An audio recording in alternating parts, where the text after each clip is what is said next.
नमस्कार दोस्तों, online YouTube channel पर आपका स्वागत है। दोस्तों, पूर्व में हमने सबसे पहले महाद्वीप पढ़ा ऑस्ट्रेलिया। ऑस्ट्रेलिया के बाद में हमने सेकंड महाद्वीप पढ़ा अफ्रीका। अफ्रीका के बाद में हमने नेक्स्ट महाद्वीप पढ़ा उत्तरी अमेरिका। और दोस्तों, आज हम नेक्स्ट महाद्वीप की चर्चा करते हैं और नाम है उसका दक्षिणी अमेरिका महाद्वीप। ये जो दक्षिणी अमेरिका महाद्वीप है दोस्तों, ये विश्व का चौथा बड़ा महाद्वीप है। तो याद रखिएगा, ये विश्व का चौथा बड़ा महाद्वीप है।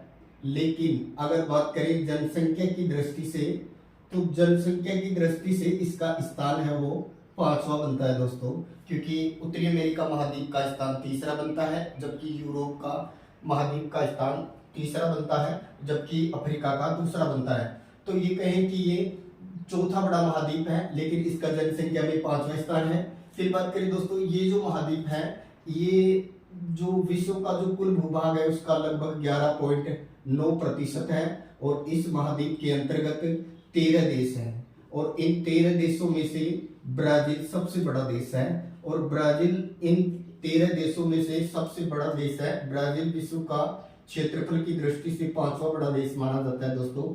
अगर हम लोग इस महाद्वीप की आकृति की बात करें, तो इस महाद्वीप का आकार कुछ इस तरह से है। यहाँ पर दो छोटे छोटे और द्वीप हैं। तो दोस्तों, बात करें इस महाद्वीप का जो सबसे बड़ा जो देश है वो है ब्राजील। फिर इधर बात करें दोस्तों, तो ये इधर की तरफ जो महासागर पड़ता है ये है अटलांटिक महासागर। अगर उत्तरी और दक्षिणी की बात करें तो ये दक्षिणी अटलांटिक महासागर पड़ेगा। फिर बात करें दोस्तों इसके पश्चिम, इस महाद्वीप के पश्चिम की ओर, तो इधर की ओर बात करते हैं हम, तो कौन सा महासागर है, तो याद रखिएगा प्रशांत महासागर। अगर इसके ऊपरी पार्ट की ओर बात करें, क्योंकि ये इसका पनामा वाला एरिया बना देते हैं हम लोग, तो अगर इसके ऊपरी पार्ट की बात करें तो इधर जो सागर पड़ता है ये है कैरेबियन सागर। कैरेबियन सागर। और दोस्तों याद रखिए, इधर प्रशांत महासागर, इधर अटलांटिक महासागर, दोनों यहाँ पर मिलते हैं। यहाँ पर एक संधि बनती है, इसको बोलते हैं मैगेलन संधि। मैगेलन संधि। तो मैगेलन संधि जो है वो दो महासागरों के मिलन पर है। प्रशांत महासागर व अटलांटिक महासागर दोनों के मिलन पर मैगेलन जल संधि बनती है। ये इसका जो द्वीप है दोस्तों, लास्ट वाला जो छोर इसका जो द्वीप बनता है ये है टेरा डेल फ्यूगो। टेरा डेल फ्यूगो। ये जो टेरा डेल फ्यूगो है ये द्वीप बनता है। फिर एक इसी के पास में एक और द्वीप है, इसका नाम है फॉकलैंड। जहाँ फॉकलैंड की ठंडी धारा का नाम सुना होगा आपने, फॉकलैंड की ठंडी धारा बहती है।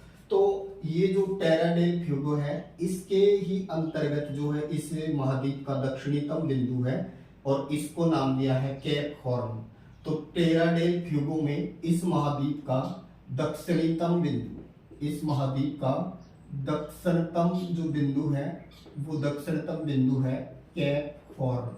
तो याद रखिएगा, केप हॉर्न इस महाद्वीप का दक्षिणतम बिंदु है, लेकिन ये टेरा डेल फ्यूगो द्वीप पर है और ये इसको दक्षिणतम बिंदु माना जाता है। लेकिन दोस्तों याद रखिएगा, ये जो टेरा डेल फ्यूगो है इस पर भी चिली व अर्जेंटीना का अधिकार है। इसके इस पार्ट पर तो चिली का अधिकार है और इधर वाले पार्ट पर अर्जेंटीना का अधिकार है।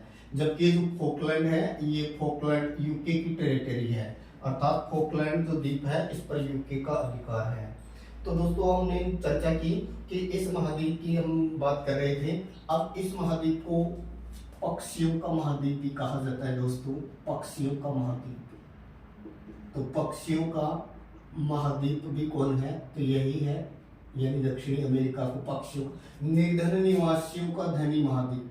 निर्धन निवासियों का धनी महाद्वीप भी कौन कहलाता है, धनी महाद्वीप भी कौन कहलाता है, तो दक्षिणी अमेरिका को ही कहा जाता है। दोस्तों सर्वाधिक आर्द्रता वाला महाद्वीप भी कौन है, तो यही है। सर्वाधिक वर्षा वाला महाद्वीप कौन है, तो सर्वाधिक वर्षा प्राप्त करने वाला महाद्वीप भी इसी को माना जाता है। फिर बात करें कि सर्वाधिक वनों वाला महाद्वीप कौन है, तो सर्वाधिक वनों वाला महाद्वीप भी यही है। तो दोस्तों माना जाता है कि अमेजन इसमें बहती है, अमेजन नदी, और अमेजन नदी के जो जंगल हैं ये दुनिया में सर्वाधिक सघन माने जाते हैं। तो अमेजन के जंगल जो है ये दुनिया में सबसे ज्यादा सघन माने जाते हैं, जिनको सैलवास कहा जाता है, जिनमें दुनिया की सबसे हल्की लकड़ी वालसा मिलती है। अमेजन के जंगलों में बहुत सारी ट्राइब्स जनजातियां पाई जाती है, जिनके बारे में बहुत ही कम नॉलेज है। कहा जाता है कि आदि रूप में आज भी इंसान यहाँ रह रहा है। कहा जाता है कि इसी में एनाकोंडा विश्व की सबसे विशाल प्रजाति के सर्प पाए जाते हैं, तो ये अमेजन के जंगलों में ही पाए जाते हैं दोस्तों। यहाँ टिस्टिस नाम की मक्खी भी मिलती है अमेजन के जंगलों में, वालसा हल्की लकड़ी भी मिलती है यहाँ। वैसे ब्राजील के जंगल जो अमेजन के जंगल है, यहाँ खट्टा शहद मिलता है और 7 रंगों वाली चिड़िया मिलती है, जिसको पिट्ठा चिड़िया कहा जाता है। तो दोस्तों ये जो ब्राजील है, ब्राजील के पास ही एक छोटी सी टेरिटरी है, और इसको हम नाम दे देते हैं यहाँ, इनको हम क्रम दे देते हैं यहाँ अंक, और अलग से लिख दे देते हैं। तो ये जो टेरिटरी है यहाँ पर सबसे पहले हम इसमें इन चिली और अर्जेंटीना की जो सीमा है, इनके पहले इनके इस महाद्वीप के देशों के बारे में बात करते हैं। तो सबसे पहले नंबर 1 ये है, 1 नंबर वाली जगह है फ्रेंच गुयाना। फ्रेंच गुयाना, ये फ्रेंच गुयाना जगह दोस्तों ये फ्रांस की है, लेकिन है इस महाद्वीप के अंतर्गत। और फ्रेंच गुयाना का यहाँ जो है एक जगह फेमस है, कोरू। कोरू यहाँ पर रॉकेट प्रक्षेपण केंद्र है, यानी जो फ्रांस है उस फ्रांस का कोरू जो रॉकेट प्रक्षेपण केंद्र है वो इस महाद्वीप में यानी यहाँ है। तो इस जगह का नाम है फ्रेंच गुयाना देश है ये, जो कि फ्रांस के अंतर्गत है। फिर इसी के पास में एक और देश है जिसको हम नाम दे देते हैं नंबर 2, इसका नाम है सूरीनेम। और सूरीनेम वर्तमान में सुर्खियों में है, क्योंकि हमारे जो राष्ट्रपति हैं महामहिम द्रौपदी मुर्मू जी वो यहाँ गई हुई हैं। सूरीनेम की ये विशेषता है दोस्तों कि ये कहें कि इस महाद्वीप के अंतर्गत जो सबसे ज्यादा जो भारतीय हैं वो सबसे ज्यादा भारतीय इस महाद्वीप के अंतर्गत इसी देश में है, यानी भारतीय मूल के जो लोग हैं वो सबसे ज्यादा जिस देश में है उस देश का नाम क्या है, सूरीनेम है इस महाद्वीप के अंतर्गत। फिर बात करें इसी के पास में और एक देश है जिसका नाम है गुयाना। तो नंबर 3 अब जो नेक्स्ट देश है जिसको नाम लिया है गुयाना, तो गुयाना। फिर इसके नेक्स्ट आते हैं दोस्तों, फिर और एक देश बनता है, और एक देश बनता है, और इस देश को नाम देंगे हम लोग वेनेजुएला। वेनेजुएला। तो नंबर 4 अगला देश है जिसको हमने नाम दिया है वेनेजुएला।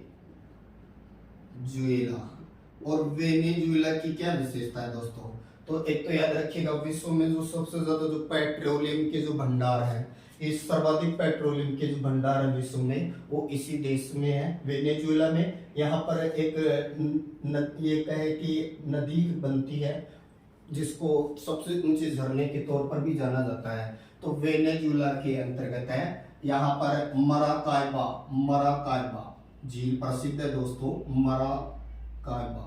मराकायबा जो झील है, ये मराकायबा जो झील है ये वेनेजुएला में ही है। और ये जो झील है वो किसके लिए जानी जाती है, तो ये झील जो है वो पेट्रोलियम के लिए बहुत ज्यादा जानी जाती है। तो मराकायबा झील वेनेजुएला में है। वेनेजुएला दुनिया में सर्वाधिक पेट्रोलियम का भंडार रखता है, और विश्व का सबसे ऊंचा जो झरना है एंजिल, जो 979 मीटर ऊंचा है, ये एंजिल जो झरना है ये भी वेनेजुएला के अंतर्गत ही है।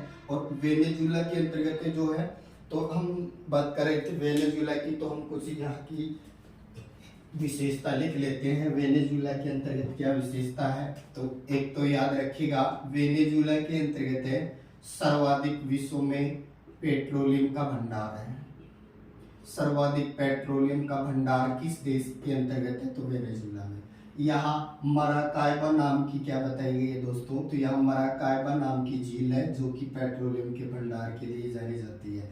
इसके अलावा यहाँ कैरो या कैरोन जो नदी है, ये कैरोन नदी पर दुनिया का सबसे ऊंचा जलप्रपात है जिसका नाम है एंजिल। और एंजिल जलप्रपात 982 मीटर के करीबन ऊंचा है, और ये वेनेजुएला के अंतर्गत है। और ये कैरो या कैरोन नदी पर है। और याद रखिए कैरो या कैरोन नदी ये ओरिनिको नदी की सहायक नदी है। तो ओरिनिको नदी जो है ये इसके भंडार है पेट्रोलियम के। अगर हम बात करें पेट्रोलियम के सर्वाधिक भंडार वाला देश तो वेनेजुला की कौन सी नदी के आसपास सर्वाधिक भंडार है? तो ओरिनिको नदी के आसपास पेट्रोलियम का सर्वाधिक भंडार है। कौन सी झील के आसपास है? तो मराकाइबा झील के आसपास पेट्रोलियम की सर्वाधिक भंडार है। और फिर बात करें कि ये जो कहें कि ये ओरिनिको है, इसकी सहायक नदी है कैरो या कैरोन। इसी पर दुनिया का सबसे ऊंचा जलप्रपात है जिस वाटरफॉल जिसको बोलते हैं, जिसका नाम है एंजिल। फिर बात करें दोस्तों इससे आगे, फिर यहाँ पर जो देश बनता है फिर ये है कोलंबिया। आगे जो देश है उस देश को हम नाम दे देते हैं कोलंबिया। तो हमने नंबर 3, फिर हमने 4 वेनेजुला को पढ़ा। फिर अब हम बात करते हैं कोलंबिया की।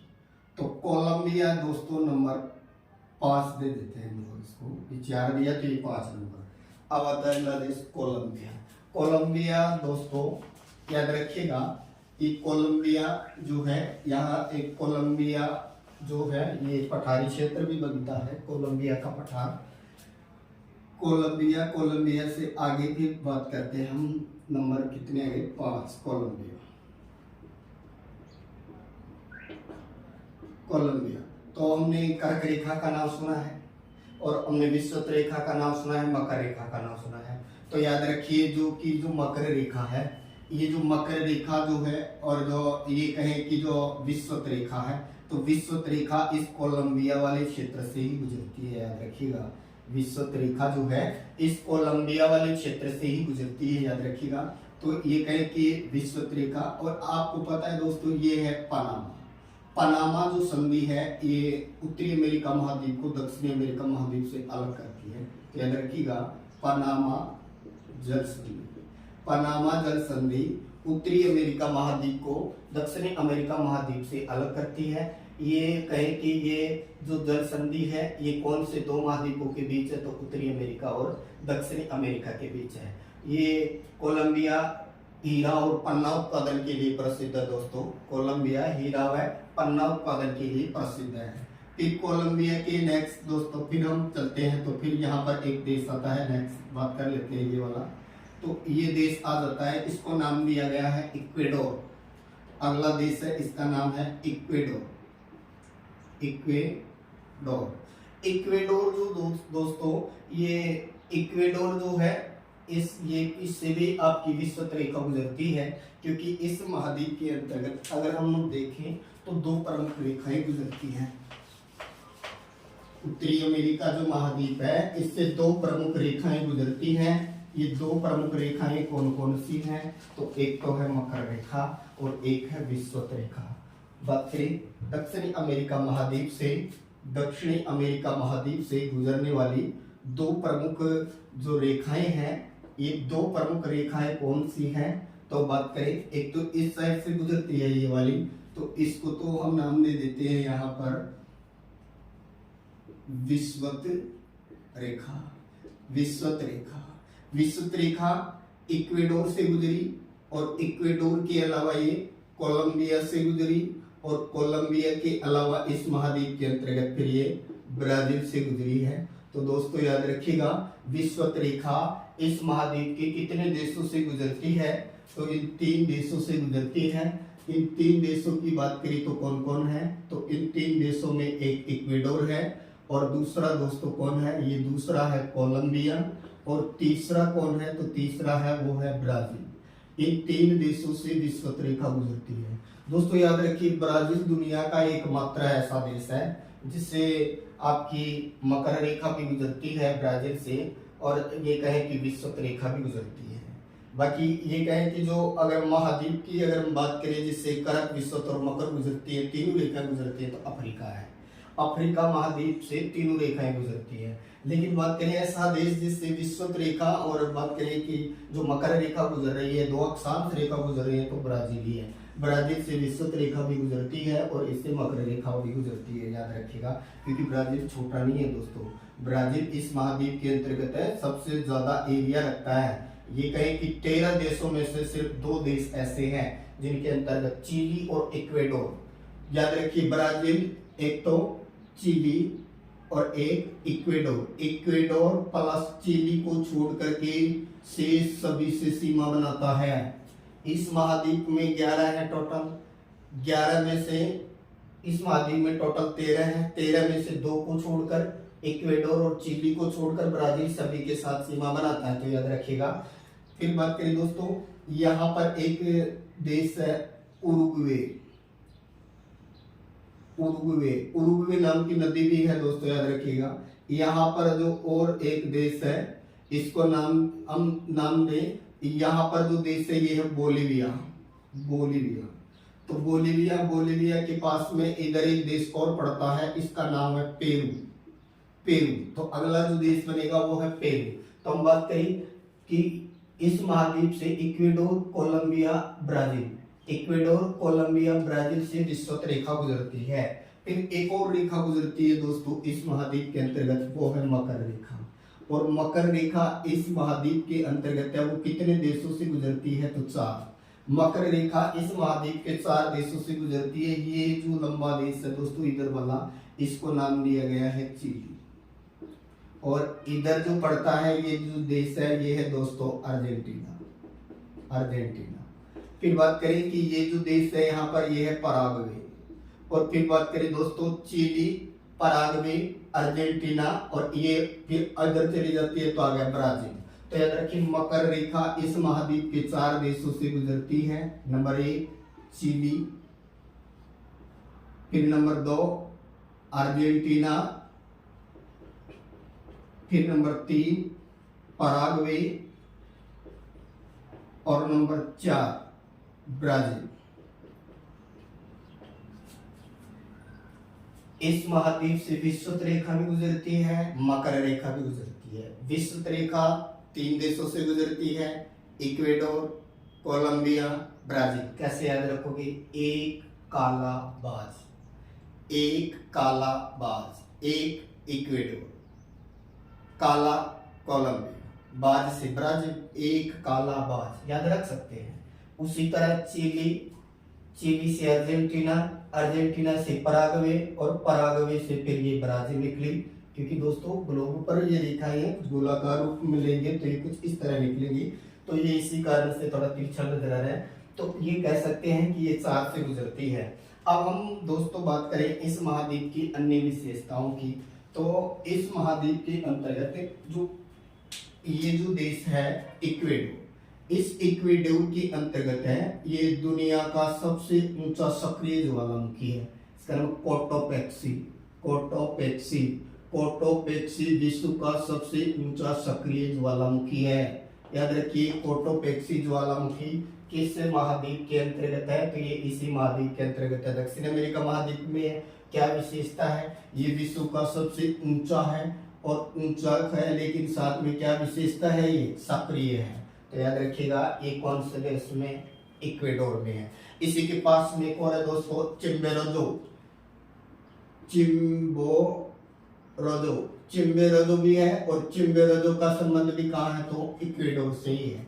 फिर इक्वेडोर के पास में दोस्तों एक्सेप्ट पेरू सुना होगा दोस्तों, आलू का मूल स्थान पेरू ही है। याद रखिए 25 दिसंबर को ये कहें कि यहाँ पर एक गर्म जलधारा प्रकट होती है, अल नीनो, और अल नीनो 25 दिसंबर को प्रकट होती है पेरू के तट पर प्रशांत महासागर में। इसको बोलते हैं क्रिसमस की धारा, और क्रिसमस की धारा के अलावा इसी को नाम दिया जाता है पेरू की धारा या अल नीनो, जिसका अर्थ होता है बालक यीशु।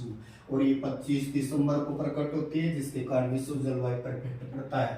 इस अल नीनो के कारण इस प्रशांत महासागर का जो टेम्परेचर है ये 10 डिग्री सेल्सियस तक बढ़ जाता है, जिसके कारण असीमित रूप से जलवाष्प बनता है और ये विश्व जलवायु पर इफेक्ट डाला जाता है। तो पेरू ये इसी के पास में है। फिर बात करें दोस्तों नेक्स्ट है, तो फिर है बोलिविया, ये वाला बोलिविया की क्या विशेषता है दोस्तों, तो एक तो याद रखिए इसकी राजधानी लापास। बोलिविया की राजधानी लापास ये दुनिया की सर्वाधिक ऊंचाई पर स्थित राजधानी है। दुनिया की सर्वाधिक ऊंचाई पर स्थित राजधानी किसकी है? तो बोलीविया की राजधानी है ला पाज। इसी बोलीविया की राजधानी ला पाज को दुनिया की सबसे ऊंची राजधानी के तौर पर जाना जाता है। दोस्तों, इस बोलीविया के अंतर्गत बोलीविया का पठार है और बोलीविया के पठार के अंतर्गत दो प्रसिद्ध झील है। यहाँ ये दो प्रसिद्ध यहाँ पर झीलें हैं, तो याद रखिए, एक झील तो है टीटीकाका।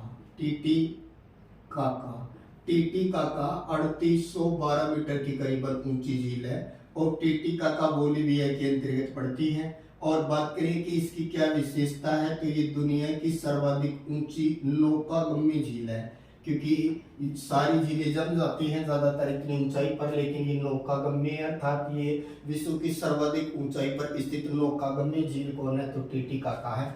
ये टीटीकाका जो है वो बोलीविया के अंतर्गत ही दोस्तों। और इसी के पास में एक और झील है पोपो झील।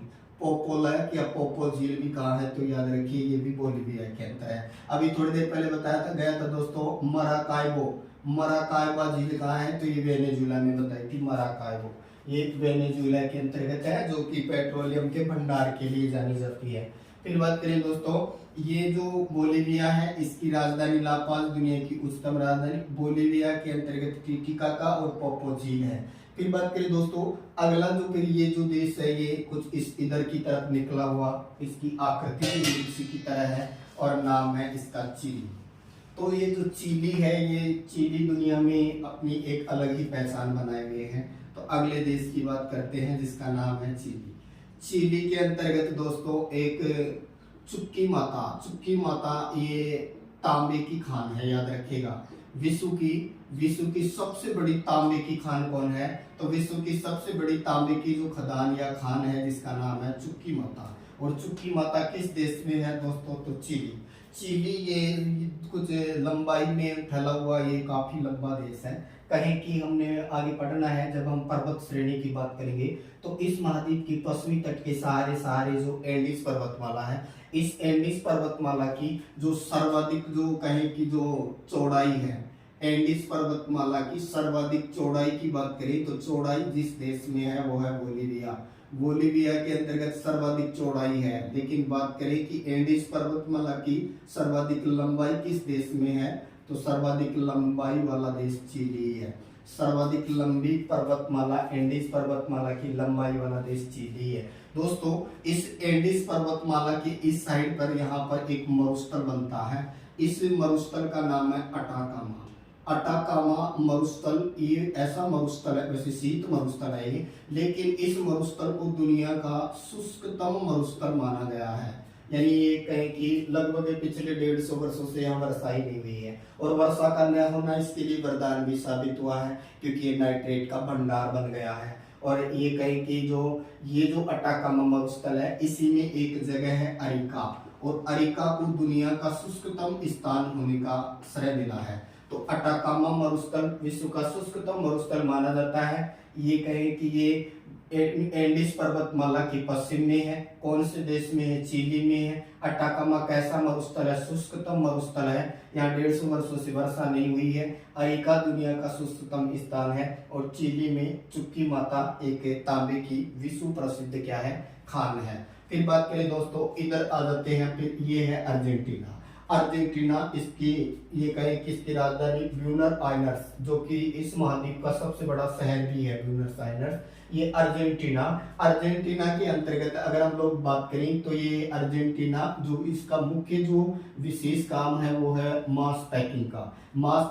वैसे अर्जेंटीना जो है, इस अर्जेंटीना वाले इस क्षेत्र के अंतर्गत आपको पता है ये उरुग्वे, पराग्वे, पराना, ये नदियों का जलोढ़ वाला एरिया है, इसलिए ये क्षेत्र बहुत ज्यादा जलोढ़ मिट्टी वाला एरिया है। जैसे भारत में गंगा यमुना ब्रह्मपुत्र का मैदान वाला एरिया बहुत प्रमुख है जलोढ़ मिट्टी का, जो कहें कि कृषि के लिए महत्वपूर्ण है। तो ये क्षेत्र इस महाद्वीप का है, वो गेहूं उत्पादन के लिए जाना जाता है। इसलिए याद रखिएगा, गेहूं की अर्धचंद्राकार पेटी कई बार पूछ लेता है, गेहूं की अर्धचंद्राकार पेटी कौन से महाद्वीप से या कौन से देश से संबंध रखती है? तो गेहूं की अर्धचंद्राकार पेटी का संबंध अर्जेंटीना से ही है। अर्जेंटीना दोस्तों ये पशुपालन मांस पैकिंग के लिए जाना जाता है। फिर बात करें दोस्तों हम इस महाद्वीप के अंतर्गत है। जो फिर आ जाता है ये ब्राजील, ब्राजील जिसमें खट्टा शहद मिलता है। ब्राजील क्षेत्रफल की दृष्टि से विश्व का 5वां बड़ा देश है और जनसंख्या की दृष्टि से भी इसका स्थान 5वां है। फिर बात करें ब्राजील जो है ये कहवा उत्पादन के लिए जाना जाता है। यहाँ दुनिया में सबसे ज्यादा कहवा होता है, बड़े बड़े कहवा के बागान होते हैं जिन्हें फेलंडा बोलते हैं। वैसे यहाँ पर साओ पाओ कहवा मंडी है विश्व प्रसिद्ध, और सैंटोस कहवा पतन है जो कि यहाँ पर ही स्थित है। इसके अलावा ये कहें कि रबर का मूल स्थान भी इसी का एरिया है। तो अब हम सबसे पहले इसमें बात करते हैं पर्वत श्रेणी की। तो हम बात करेंगे इस महाद्वीप के अंतर्गत जो मुख्य जो पर्वत श्रेणी है वो है एंडीज पर्वतमाला। एंडीज दुनिया की बात करें तो सबसे लंबी पर्वतमाला है ये एंडीज। एंडीज पर्वतमाला की क्या विशेषताएं हैं दोस्तों, तो हम बात कर लेते हैं। एंडीज पर्वतमाला उत्तर दक्षिण विस्तार में फैली हुई है, याद रखिएगा। वैसे पूर्व पश्चिम विस्तार में फैली हुई जो सबसे लंबी पर्वतमाला है दोस्तों वो है आपका हिमालय। लेकिन एंडीज कैसे है, उत्तर दक्षिण। पूर्व पश्चिम में लंबी बड़ी पर्वतमाला कौन है, तो हिमालय है। यहाँ पर एक ये कहें कि यहाँ से लेकर के और ये पर्वतमाला जो है ये लास्ट छेड़ तक फैली हुई है। तो दोस्तों ये है आपकी एंडीज पर्वतमाला। एंडीज पर्वतमाला सबसे पहला क्वेश्चन बनता है ये कैसी पर्वतमाला है, तो याद रखिए ये वलित पर्वतमाला है। अब वलित पर्वतमाला भी दो होती है, नवीन और एक प्राचीन। तो ये नवीन है, तो ये नवीन मोड़दार या नवीन वलित पर्वतमाला है एंडीज। ये पर्वतमाला उत्तर दक्षिण विस्तार में फैली हुई है, याद रखिएगा। कैसे फैली है, ये उत्तर दक्षिण में फैली हुई है। विश्व की सबसे लंबी पर्वतमाला है, विश्व की सबसे लंबी पर्वतमाला है। ये 7200 किलोमीटर लंबी है, यानी 7200 किलोमीटर लंबी पर्वतमाला है दोस्तों। इसका विस्तार की अगर हम लोग बात करें तो ये 7 देशों में फैली है। अब बात करें ये 7 देश कौन कौन है, तो गिनते जाएंगे। यहाँ से चले हम लोग, तो पहला आ जाता है यहाँ पहला आता है वेनेजुला। वेनेजुला के बाद में हम बात करें तो कोलंबिया। कोलंबिया के बाद में बात करेंगे हम लोग इक्वेडोर। इक्वेडोर के बाद में बात करें तो हम लोग पेरू, और पेरू के बाद में हम बात करेंगे तो फिर आ जाता है बोलीविया। बोलीविया के बाद में हम लोग बात करेंगे तो फिर आ जाता है चिली। चिली के नेक्स्ट हम लोग बात करें तो फिर आ जाता है अर्जेंटीना। तो दोस्तों ये 7 देशों के अंतर्गत फैली हुई है। कौन कौन है, नाम नोट कर लीजिएगा। पहला है वेनेजुएला, जहां सबसे ज्यादा पेट्रोलियम के भंडार हैं। और वैसे यहाँ वेनेजुएला में घास के मैदानों को क्या कहा जाता है, याद रखिए लानोस। वेनेजुएला में घास के मैदान को क्या कहा जाता है, तो लानोस कहा जाता है दोस्तों, याद रखिए। वेनेजुएला के अलावा दूसरा कौन हुआ, कोलंबिया। कोलंबिया में भी फैली हुई है ये श्रेणी। फिर तीसरा कोलंबिया के अलावा हम लोग बात करें तो फिर आ जाता है इक्वेडोर। इक्वेडोर में फैली हुई है। फिर बात करें चौथा की बात करें तो बोलीविया। बोलीविया में इसकी चौड़ाई ज्यादा है, बोलीविया। बोलीविया में ये सर्वाधिक चौड़ी है, जबकि लंबी ये सर्वाधिक चिली में है। बोलीविया के अलावा फिर बात करें तो फिर आ जाता है नेक्स्ट पेरू। पेरू के नेक्स्ट हम लोग बात करें तो फिर आ जाएगा अर्जेंटीना। और अर्जेंटीना के अलावा हम लोग बात करें तो एक बच गया कौन, तो दोस्तों चिली। तो ये कहें कि इनका क्रम भी याद रखिएगा दोस्तों, क्योंकि कई बार क्रम पूछ लेता है कि जिन देशों में ये श्रेणी फैली हुई है उनका उत्तर से दक्षिण क्रम बताइएगा। तो क्रम की बात करें तो पहले वेनेजुएला आ रहा है, पहले वेनेजुएला, फिर कोलंबिया, फिर इक्वेडोर, फिर बात करें तो पेरू, फिर बोलीविया, फिर बात करें चिली, और फिर बात करें अर्जेंटीना। तो ये कहें कि इनके अंतर्गत है। ये पर्वत श्रेणी का क्या है, विस्तार है। इसकी इधर जो है वो कौन सा मरुस्थल है चिली के अंतर्गत, तो अटाकामा मरुस्थल है, जहाँ कौन सी विश्व प्रसिद्ध तांबे की खान है, चुक्की माता यहाँ की विश्व प्रसिद्ध तांबे की क्या है, खान है। फिर बात करें दोस्तों इस महाद्वीप के अंतर्गत है जो ये एंडीज पर्वतमाला जो है, इस एंडीज पर्वतमाला के अंतर्गत यहाँ से एक नदी निकलती है और इस नदी को नाम दिया गया है अमेजन नदी। तो अमेजन नदी जो है इस महाद्वीप के अंतर्गत बहती है, ये एंडीज पर्वतमाला से निकलती है। और याद रखिएगा अपवाह क्षेत्र के आधार पर अमेजन, अपवाह क्षेत्र के आधार पर अमेजन, अपवाह के आधार पर ये विश्व की सबसे बड़ी नदी मानी जाती है। ये कहें कि पानी के आयतन के आधार पर ये बड़ी नदी मानी गई है। दोस्तों एक मुख्य नदी और उसके जल लाने वाली जो सहायक नदियां जो है, क्योंकि इसमें मिलने वाली, जैसे इसकी मुख्य सहायक नदियों में मंदिरा जो है वो इसकी मुख्य है, वैसे निग्रो है, मंदिरा है। तो ये कहे कि एक मुख्य नदी, उसकी सहायक नदियों का इसका जो एरिया है, अपवाह क्षेत्र है, वो सर्वाधिक है विश्व में। से लंबी कौन है दोस्तों? तो लंबी तो विश्व की सबसे लंबी है वो नील है, और नील जो विक्टोरिया झील से निकलती है, और एक धारा इसकी टाना झील से निकलती है। तो अमेजन जो है ये अपवाह के आधार पर विश्व की सबसे लंबी नदी है। अमेजन नदी के आसपास के वन है, इन वनों को क्या कहा जाता है? तो शैलवास। तो याद रखिए, अमेजन नदी के आसपास के वनों को क्या कहा जाता है? तो शैलवास कहा जाता है। ये जो शैलवास जो वन है दोस्तों, ये वन दुनिया में अपने विशेष आकर्षण के लिए जाने जाते हैं। एक तो याद रखिएगा, शैलवास की क्या विशेषता है? ये दुनिया में सघन वन है, और इनमें दुनिया की सबसे हल्की लकड़ी पाई जाती है, वालसा। इसके अलावा इनके इस नदी के जंगली क्षेत्र में है, इनमें खट्टा शहद मिलता है, खट्टा शहद पाया जाता है। इसमें पिट्ठा नाम की एक विशेष 7 रंग वाली चिड़िया भी मिलती है दोस्तों। खट्टा शहद मिलता है। ब्राजील को सांपों के देश के तौर पर जाना जाता है, सांपों का देश कहा जाता है ब्राजील। और ब्राजील के अंतर्गत है जो विशेष तौर पर ये जो नदी है, इस नदी के अंतर्गत है वो दुनिया का सबसे विशाल प्रजाति का सर्प एनाकोंडा प्रजाति का जो सर्प है वो इसी नदी के एरिया में मिलते हैं। ये जो अमेजन नदी है दोस्तों, ये अमेजन नदी अपनी जनजातियों के कारण भी सुर्खियों में है, क्योंकि ये बहुत सारे ऐसे ट्राइब्स आज भी रह रहे हैं जो आदि मानव के रूप में रह रहे हैं। अमेजन के जंगल ये दुनिया में सर्वाधिक ऑक्सीजन उत्पादन करते हैं, तो ये ऑक्सीजन का भंडार माना जाता है। इसीलिए अमेजन के जंगलों को पृथ्वी का फेफड़ा कहा जाता है। नोट कर लीजिएगा, पृथ्वी के फेफड़े कौन से वनों को कहा जाता है? अमेजन नदी के वनों को पृथ्वी का फेफड़ा कहा जाता है। ये अपनी सघनता के लिए जाने जाते हैं। दोस्तों इस नदी के वनों की अगर हम लोग विशेषता की अगर हम लोग बात करें तो इनका केवल पर्यावरणीय महत्व है। क्यों? क्योंकि इनकी जो लकड़ी है उसकी कुछ ऐसी विशेषताएं हैं जिनके कारण ये केवल पर्यावरणीय महत्व के वन है। ये कहें कि अगर इनका व्यापारिक महत्व की अगर बात करें तो बहुत कम है, इसी कारण से ये वन भी कुछ सुर्खियों में है। फिर बात करें दोस्तों, इस महाद्वीप के अंतर्गत है जो उष्ण और शीतोष्ण कटिबंधीय जो घास के मैदान है, ये घास के मैदान भी यहाँ बहुत प्रसिद्ध है। तो यहाँ 2 प्रकार के घास के मैदान बनते हैं। तो बात कर रहे थे हम दक्षिणी अमेरिका महाद्वीप की। दक्षिणी अमेरिका महाद्वीप के अंतर्गत टेरा डेल फिगो, ये आपका फॉकलैंड। तो हम बात करें इससे, एक तो कौन सी रेखा गुजरी दोस्तों? विषुवत रेखा। और दूसरी कौन सी रेखा गुजरी इससे? तो दूसरी गुजरी मकर रेखा। तो यहाँ पर जो ये कहे कि यहाँ उष्ण कटिबंधीय घास के मैदान बनेंगे, क्योंकि 0 डिग्री से 23.5 दक्षिण में और 0 डिग्री से 23.5 उत्तर में दोनों तरफ उष्ण बनता है। तो यहाँ उष्ण कटिबंधीय घास के मैदान बनते हैं। ये जो घास के मैदान है, यहाँ इन घास के मैदानों को विशेष नाम दिया गया है। यहाँ वेनेजुएला की अगर बात करें तो वेनेजुएला में इन घास के मैदानों को क्या कहा जाता है? लानोस घास का मैदान। कैसा है दोस्तों? याद रखिएगा, उष्ण कटिबंधीय है, उष्ण कटिबंधीय घास के मैदानों को वेनेजुएला में क्या कहा गया है? लानोस।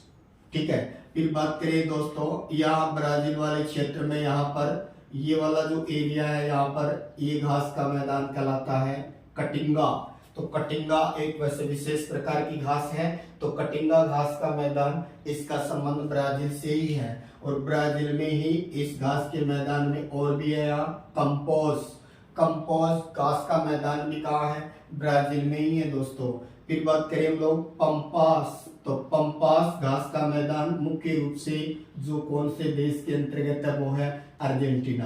तो याद रखिए, पंपास घास का मैदान अर्जेंटीना में, कंपोज घास का मैदान जो है ब्राजील में, कटिंगा घास का मैदान का संबंध भी ब्राजील से है, और लानोस का संबंध वेनेजुएला से है, और ये पंपास घास का मैदान दोस्तों ये गेहूं उत्पादन के लिए जाना जाता है। प्लस गेहूं उत्पादन के अलावा यहाँ पर ये पशुपालन भी किया जाता है, क्योंकि यहाँ एक विशेष प्रकार की घास होती है अल्फा अल्फा घास। अल्फा अल्फा घास है ये पंपास जो घास के मैदान है, ये शीतोष्ण कटिबंधीय घास का मैदान है, इसके अंतर्गत पाए जाते हैं ये। फिर बात करें दोस्तों इस महाद्वीप के अंतर्गत जो है वो जो सबसे लंबी जो नदी जिसकी हमने चर्चा की, अब हम इस महाद्वीप की बात करते हैं पठारी क्षेत्र की, क्योंकि मुख्य रूप से इस महाद्वीप के अंतर्गत जो पठारी क्षेत्र की अगर हम लोग बात करते हैं तो इस महाद्वीप के अंतर्गत है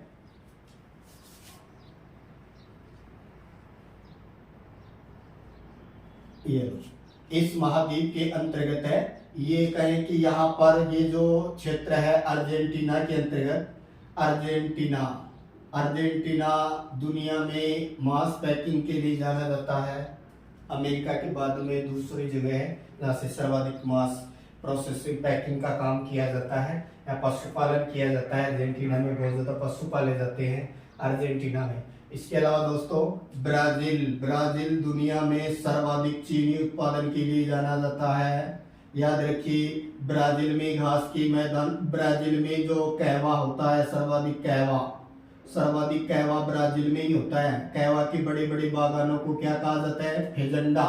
कहवा के बागानों को क्या कहा जाता है? तो याद रखिएगा फेजेंडा कहा जाता है। कहाँ? ब्राजील में। यहाँ पर एक साओ पाओ नाम की यहाँ की कहवा की मंडी प्रसिद्ध है, कहवा मंडी। तो सबसे बड़ी कहवा मंडी के तौर पर जानी जाती है ये जगह, कहवा मंडी के तौर पर जाना जाता है साओ पाओ। इसके अलावा दोस्तों याद रखिए सेंटोस ये बंदरगाह है, इसको कहवा पतन बोलते हैं। कहवा पतन कौन है? सेंटोस बंदरगाह कहवा के लिए जाना जाता है। कहवा उत्पादन सर्वाधिक होता है ब्राजील। इसके अलावा दोस्तों ब्राजील याद रखिए रबर की मूल स्थान है, रबर का मूल स्थान भी कौन है? ब्राजील। माना जाता है अमेजन नदी के आसपास की जो ट्राइब्स जनजातियां वगैरह रहती थी वो वाटरप्रूफ जूतों के रूप में इसका प्रयोग करती थी। बाद में वल्कनीकरण हुआ जिसके कारण परिष्कृत किया गया और आज वर्तमान इसका रूप हम देखते हैं। तो रबर का मूल स्थान भी ये अमेजन नदी वाला एरिया ही है दोस्तों, याद रखिएगा अमेजन नदी का एरिया ही इसका ये कहे कि मूल स्थान भी माना जाता है। फिर बात करें दोस्तों ये जो महाद्वीप है इस महाद्वीप के अंतर्गत है जो एक पराग्वे और इसके अलावा बोलीविया, पराग्वे और बोलीविया और एक पराग्वे, ये दो ऐसे देश हैं जो स्थल आबद्ध हैं, जो लैंड बॉन्ड कंट्री बोलते हैं, अर्थात इनका तट रेखा समुद्र से नहीं लगता है। तो याद रखिएगा टोटल 13 है, 13 में से बड़ा कौन है? ब्राजील है। और 13 में से 2 की सीमा चिली और इक्वेडोर की सीमा ब्राजील से नहीं लगती है, बाकी सबसे लगती है। और बात करें इनमें लैंड बॉन्ड या स्थलबद्ध देश 2 कौन है? बोलीविया और पराग्वे। इस महाद्वीप के अंतर्गत दोस्तों वैसे ये उरुग्वे, पराग्वे और पराना, उरुग्वे, पराग्वे और पराना ये 3 प्रमुख नदियों वाला ये जो एरिया है इसका ये बहुत ज्यादा जलोढ़ मिट्टी से निर्मित है, इसलिए ये एरिया उपजाऊ है। विशेष तौर पर ये गेहूं उत्पादन के लिए जाना जाता है और ये अर्जेंटीना और चिली का ही कुछ पार्ट इसके अंतर्गत आता है। तो याद रखिए पराना, पराग्वे, उरुग्वे, मडलिना और रोकी पर्वत से निकलकर इधर कैरेबियन सागर में गिरती है मडलिना। इसके अलावा यहाँ वेनेजुला में एक और नदी बहती है ओरिनिको नदी, ये वेनेजुला के अंतर्गत बहती है, याद रखिए वेनेजुला के अंतर्गत। और याद रखिए इसी की सहायक नदी है, इसका नाम है कैरो, और कैरो का ही दूसरा नाम है कैरोन, और कैरोन पर ही दुनिया का सबसे ऊंचा जलप्रपात बनता है एंजिल, जो कि एक अभयारण्य या नेशनल पार्क है। उस नेशनल पार्क के अंतर्गत है ये एंजिल, जो कहे कि एंजिल वाटरफॉल या जलप्रपात। तो तो दोस्तों इस महाद्वीप का अगर हम लोग बात करें तो ये पक्षियों का महाद्वीप है और ये दक्षिणी अमेरिका। वैसे मैगेलन जल संधि, वैसे दोस्तों फोकलैंड की जलधारा का नाम सुना होगा आपने। तो फोकलैंड की जलधारा का असर जो है वो अर्जेंटीना के इस क्षेत्र पर पड़ता है और इस क्षेत्र पर पड़ने के कारण यहाँ एक पठारी क्षेत्र है पैटागोनिया। पैटागोनिया का पठार, पैटागोनिया का पठार। तो पैटागोनिया का पठार किस प्रकार का पठार, तो ये कि शीत मरुस्थल है, याद रखिएगा। पैटागोनिया का पठार एक शीत मरुस्थल है क्योंकि ये फोकलैंड धारा के असर के कारण है। इसके अलावा यहाँ पर जो है ये है ब्राजील की उच्च भूमि। ब्राजील की उच्च भूमि जो है ये चाय और चाय के अलावा कहवा उत्पादन के लिए जानी जाती है। इसके अलावा ये है गुयाना उच्च भूमि। इस गुयाना उच्च भूमि के अंतर्गत मुख्य रूप से गुयाना, सूरीनेम और एक है कि फ्रेंच गुयाना, तो ये इसके वेनेजुला, इन 4 देशों के अंतर्गत है इस उच्च भूमि का विस्तार है और ये भी रबर और कहवा उत्पादन के लिए विशेष तौर पर जानी जाती है। दोस्तों सर्वाधिक चीनी उत्पादन करने वाला देश ब्राजील ही है। बात करें दुनिया में दूसरा बड़ा मांस उत्पादन करने वाला देश है वो अर्जेंटीना को माना जाता है। पशुपालन तौर पर अर्जेंटीना दुनिया में प्रसिद्ध है। या अर्धचंद्राकार जो है पट्टी भी है। शेष इस महाद्वीप से संबंधित शेष बातों की चर्चा दोस्तों अगली क्लास में करेंगे क्योंकि ये कालांश थोड़ा लंबा ही हो जाएगा वीडियो। Thank you.